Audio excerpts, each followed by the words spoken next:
نحمده ونصلي على رسوله الكريم اما بعد فاعوذ بالله من الشيطان الرجيم بسم الله الرحمن الرحيم رب اشرح لي صدري ويسر لي امري واحلل عقدة من لساني يفقهوا قولي۔ آج کی اس محفل میں آپ سب کو خوش آمدید کہتی ہوں۔ اللہ تعالیٰ کے پاک نام سے آج کی اس محفل کی ابتدا ہوتی ہے۔ جیسا کہ آپ جانتے ہیں کہ یہ محفل حضور اکرم صلی اللہ علیہ وسلم کی یاد میں منائی جا رہی ہے۔ حضور اکرم صلی اللہ علیہ وسلم جو تمام دنیا کے لیے رحمت بن کر آئے، آپ کے فرائض منصبی کا ذکر کرتے ہوئے اللہ تعالیٰ فرماتے ہیں لقد من اللہ علی المؤمنین اذ بعث فیہم رسولا منہم یتلو علیہم آیاتہ ویزکیہم ویعلمہم الکتاب والحکمہ وَإِن كَانُوا مِن قَبْلُ لَفِي ضَلَالٍ مُبِينٍ۔ اللہ تعالیٰ نے اہل ایمان پر بہت احسان کیا کہ ایک رسول انہی میں سے بھیجا جو ان پر اس کی آیات پڑھ کر سناتا ہے، ان کے نفس کا تزکیہ کرتا ہے، انہیں کتاب اور حکمت کی تعلیم دیتا ہے۔ قرآن پاک کی تلاوت سب سے پہلے اللہ کے رسول صلی اللہ علیہ وسلم نے صحابہ کرام کے سامنے کی، اور پھر جب سے یہ روایت چلی آ رہی ہے مسلمانوں کی مجلسوں میں اللہ کے نام سے محفل کا آغاز کرنا صرف ایک رسم ہی نہیں، ایک برکت کی علامت بھی ہے۔ اور پھر قرآن پاک کی تلاوت میں ہی یہ بات آ جاتی ہے کہ اسے خوبصورت طریقے سے پڑھا جائے۔ حضور اکرم صلی اللہ علیہ وسلم نے فرمایا زین القرآن باصواتکم، قرآن کو اپنی آوازوں سے مزین کرو۔ ابو داؤد کی روایت میں آتا ہے لیس منا من لم یتغن بالقرآن، جو قرآن کو خوش الہانی سے نہ پڑھے وہ ہم میں سے نہیں۔ بخاری کی روایت ہے ما اذن اللہ لشیء ما اذن لنبی ان یتغنى بالقرآن یجہر به، اللہ تعالیٰ کسی چیز پر اس طرح کان نہیں لگاتے جس طرح نبی کی آواز پر، جبکہ وہ قرآن کو خوش الہانی سے بلند آواز سے پڑھ رہے ہوتے ہیں۔ تو تلاوت قرآن پاک سے ابتدا کرتے ہیں۔ تلاوت کے لیے آتی ہیں اسما زبیر۔ اعوذ باللہ من الشیطان الرجیم، بسم اللہ الرحمن الرحیم، الف لام را تلک آیات الکتاب المبین، انا انزلناہ قرآنا عربیا لعلکم تعقلون،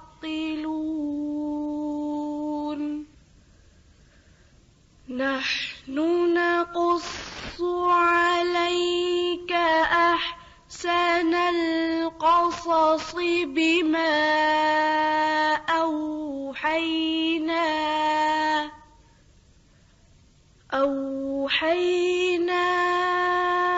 إليك هذا القرآن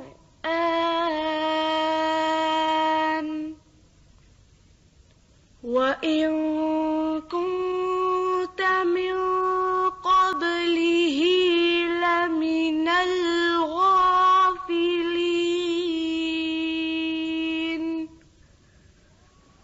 إذ قال يوسف لأبيه يا أبت إني رأيت 11 كوكبا والشمس والقمر رأيتهم لي ساجدين، قال يا بني لا تقصص رؤياك على إخوتك فيكيدوا لك كيدا الشيطان للإنسان عدو مبين وكذلك يجتبيك ربك ويعلمك من تأويل الأحاديث ويتم نعمته عليك وعلى آل يعقوب كما أتمها على أبويك من قبل إبراهيم وإسحاق إن ربك عليم حكيم صدق الله العظيم. In the name of Allah, the Beneficent, the Merciful. Alif Lam Ra.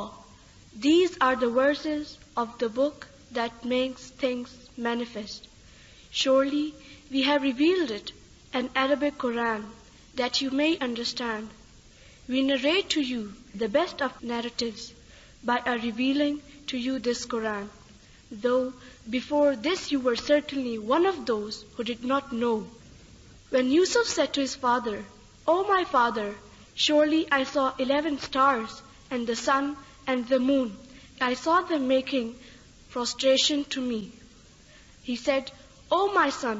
do not relate your vision to your brothers, lest they devise a plan against you. Surely the shaitan is an open enemy to man, and thus will your Lord choose you and teach you the interpretation of sayings and make his favor complete to you and to the children of Yaqub, as he made it complete before to your fathers, Ibrahim and Ishaq. Surely your Lord is knowing and wise." حضرت سعد بن عبداللہ کا یہ ارشاد گرامی ہے، اللہ تعالیٰ کی محبت کی نشانی قرآن مجید کے ساتھ محبت کرنا ہے، اور قرآن مجید کی محبت کی علامت رسول اللہ صلی اللہ علیہ وسلم کے ساتھ محبت رکھنا ہے، اور آن حضور صلی اللہ علیہ وسلم کی محبت کی پہچان آپ کی سنت کے ساتھ محبت رکھنا ہے، اور سنت کی محبت کی نشانی آخرت کی محبت ہے، اور آخرت کی محبت کی علامت دنیا سے بغض رکھنا ہے، اور دنیا کے ساتھ بغض کی علامت یہ ہے کہ انسان جو چیز بھی ذخیرے کے طور پر رکھے وہ اپنی آخرت ہی کے لیے رکھے۔ حضور اکرم صلی اللہ علیہ وسلم کی مدح اس وقت سے کی جا رہی ہے جب سے آپ صلی اللہ علیہ وسلم نبوت کے منصب پر سرفراز ہوئے۔ آپ کے دربار کے شاعر حضرت حسان بن ثابت آپ کے بارے میں شعر کہتے ہوئے، نعت کہتے ہوئے فرماتے ہیں، وَأَجْمَلُ مِنْكَ لَمْ تَرَ قَطُّ عَيْنِي وَأَحْسَنَ مِنْكَ لَمْ تَلِدِ النِّسَاءُ۔ آپ اتنے خوبصورت ہیں کہ جسے کسی آنکھ نے دیکھا نہیں، اور اتنے حسین کہ جس کو کسی ماں نے جنا نہیں، یعنی آپ سے بڑھ کر کوئی خوبصورت انسان دنیا میں آیا نہیں۔ خلقت مبرأ من کل عیب کأنک قد خلقت کما تشاء۔ آپ ہر عیب سے مبرأ اور پاک و صاف پیدا کیے گئے ہیں، گویا آپ اپنی مرضی کے مطابق پیدا کیے گئے۔ آپ ہی کے بارے میں ایک شاعر نے کہا، بلغ العلا بکمالہ کشف الدجا بجمالہ حسنت جمیع خصالہ صلوا علیہ وآلہ، کہ آپ صلی اللہ علیہ وسلم اپنے کمال کی وجہ سے بلندیوں کو جا پہنچے، دنیا میں آپ کے جمال کی وجہ سے تمام اندھیرے چھٹ گئے، اور آپ کے خوبصورت عادات کی وجہ سے دنیا میں حسن بکھر گیا۔ تو اے لوگو، تم سب اللہ کے رسول صلی اللہ علیہ وسلم پر درود بھیجو۔ حضور اکرم صلی اللہ علیہ وسلم کا جب بھی نام مبارک آئے تو سب کے اوپر درود شریف پڑھنا واجب ہوتا ہے، اور اس موقع پر سب اپنے دل میں صلی اللہ علیہ وسلم کے الفاظ دہرا لیں۔ آپ صلی اللہ علیہ وسلم نے فرمایا کہ سب سے بخیل ہے وہ شخص کہ جس کے سامنے میرا نام لیا جائے اور پھر وہ مجھ پر درود نہ بھیجے۔ اور آپ صلی اللہ علیہ وسلم پر ایک مرتبہ درود بھیجنے کا اجر اور ثواب یہ ہے کہ درود پڑھنے والے پر اللہ تعالیٰ کی 10 رحمتیں نازل ہوتی ہیں۔ آپ کی شان میں اشعار آپ سے محبت کا اظہار ہیں اور آپ کی محبت ایمان کی علامت ہے۔ حضرت عمر رضی اللہ تعالی عنہ ایک مرتبہ آپ صلی اللہ علیہ وسلم کا ہاتھ اپنے ہاتھ میں لے کر عرض کرتے ہیں کہ لأنت یا رسول اللہ صلی اللہ علیہ وسلم احب الی من کل شیء الا من نفسی، کہ اے اللہ کے رسول صلی اللہ علیہ وسلم آپ مجھے ہر چیز سے زیادہ پیارے ہیں سوائے میری جان کے۔ آپ صلی اللہ علیہ وسلم نے فرمایا کہ اے عمر، اس وقت تک کسی شخص کا ایمان مکمل نہیں ہوتا جب تک کہ میں اسے اس کی جان سے بڑھ کر پیارا نہ ہو جاؤں۔ اس پر حضور صلی اللہ علیہ وسلم کے سامنے حضرت عمر فوراً سر جھکا دیتے ہیں اور عرض کرتے ہیں کہ اے اللہ کے رسول صلی اللہ علیہ وسلم، میں نے فیصلہ کر لیا کہ آپ کی خاطر میں اپنی جان بھی قربان کر سکتا ہوں، آپ مجھے اپنی جان سے بھی بڑھ کر عزیز ہیں۔ تو آپ نے فرمایا الآن یا عمر، ہاں اب تمہارا ایمان مکمل ہوا اے عمر۔ حضرت انس رضی اللہ تعالی عنہ سے روایت ہے ان رجلا اتى النبي صلی اللہ علیہ وسلم فقال متى الساعة یا رسول اللہ قال ماذا اعددت لها قال ما اعددت لها من كثير صلاة ولا صوم ولا صدقة ولكني احب الله ورسوله قال انت مع من احببت۔ حضرت انس رضی اللہ تعالی عنہ سے روایت ہے کہ ایک شخص نبی صلی اللہ علیہ وسلم کے پاس حاضر ہو کر عرض کرنے لگے یا رسول اللہ صلی اللہ علیہ وسلم، قیامت کب آئے گی؟ آپ نے فرمایا قیامت کے لیے تم نے کیا تیاری کر رکھی ہے؟ اس نے جواب دیا میں نے قیامت کے لیے زیادہ نماز، روزہ، صدقہ، خیرات کر کے تو تیاری نہیں کی، لیکن اتنا ضرور ہے کہ میں اللہ اور اس کے رسول کے ساتھ محبت رکھتا ہوں صلی اللہ علیہ وسلم۔ میرے پاس بس یہی محبت رسول صلی اللہ علیہ وسلم کا سرمایہ ہے۔ آپ نے فرمایا جس کے ساتھ تم محبت رکھو گے تم اسی کے ساتھ جنت میں جاؤ گے۔ مسند احمد میں ہے رسول اللہ صلی اللہ علیہ وسلم سے اس شخص کے بارے میں پوچھا گیا جو کسی قوم سے محبت رکھتا ہے لیکن ان سے اس کی ملاقات نہیں ہوئی۔ آپ صلی اللہ علیہ وسلم نے فرمایا المرء مع من احب، کہ ہر انسان اس کے ساتھ ہوگا جس سے وہ محبت رکھتا ہوگا، یعنی قیامت کے دن۔ حضرت انس رضی اللہ تعالی عنہ فرماتے ہیں کہ خدا کی قسم میری محبت جو رسول اللہ صلی اللہ علیہ وسلم کے ساتھ ہے اور حضرت ابو بکر اور عمر رضی اللہ تعالی عنہما کے ساتھ ہے،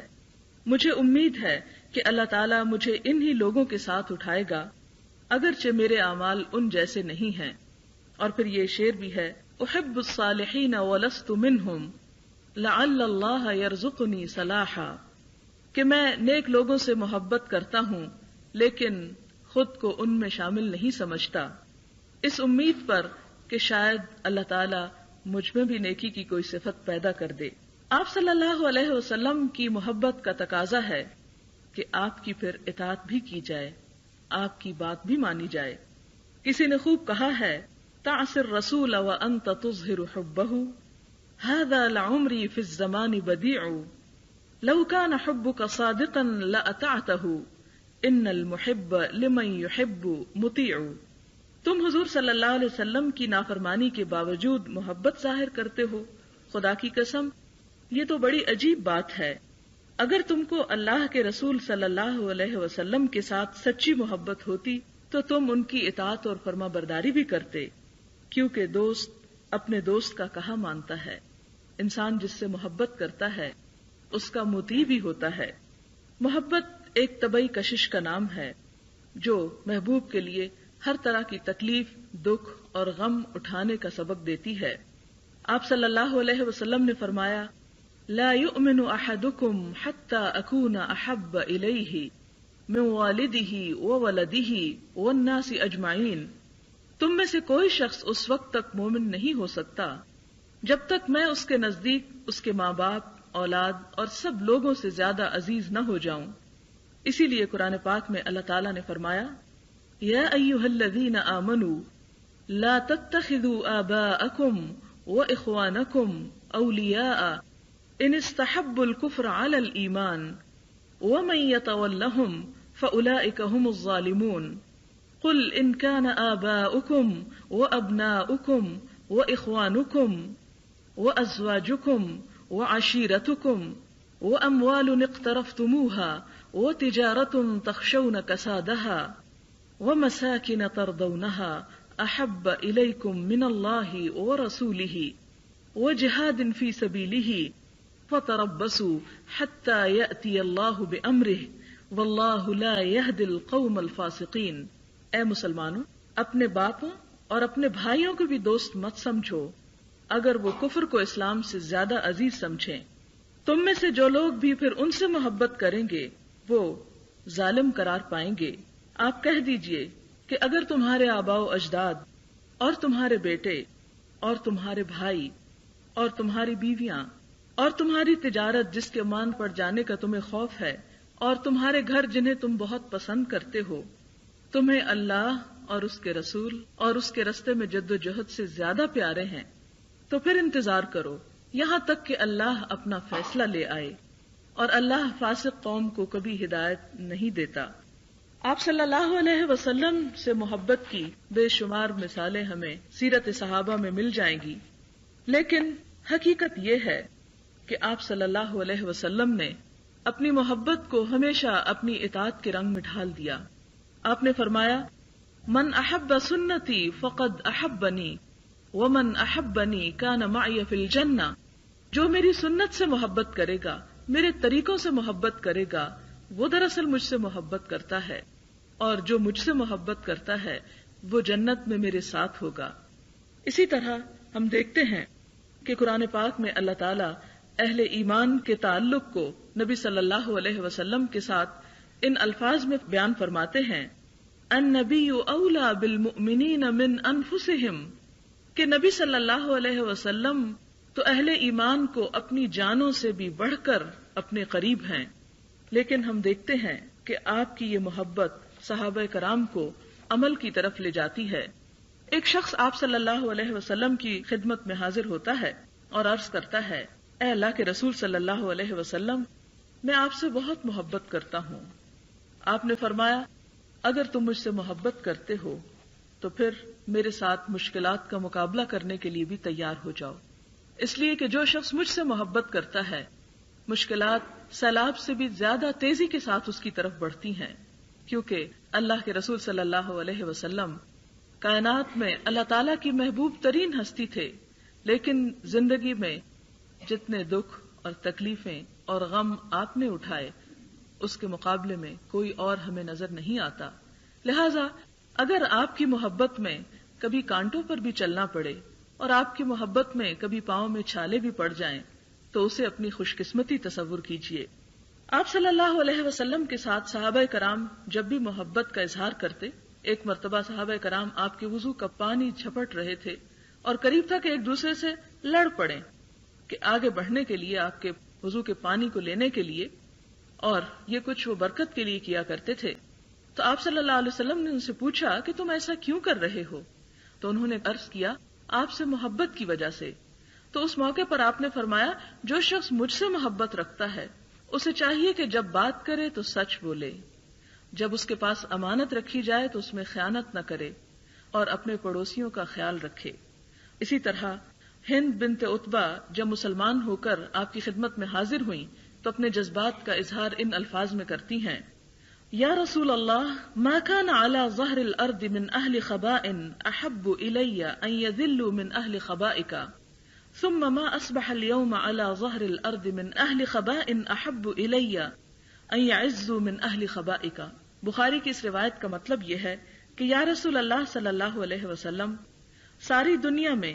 کسی گھر والوں کا ذلیل و خوار ہونا مجھے اتنا محبوب نہ تھا جتنا آپ کے گھر والوں کا ذلیل ہونا مجھے پسند تھا۔ یعنی دنیا میں تمام لوگوں سے زیادہ میں آپ کے گھر والوں سے نفرت کرتی تھی، لیکن اب ایمان لانے کے بعد معاملہ بالکل برعکس ہو گیا ہے کہ ساری دنیا میں کسی گھرانے والوں سے مجھے اتنی محبت نہیں جتنی آپ سے اور آپ کے گھرانے والوں سے مجھے محبت ہو گئی ہے، اور یہ ایمان کا لازمی تقاضا ہے۔ ایمان کی نشانی ہی یہ ہے کہ دل میں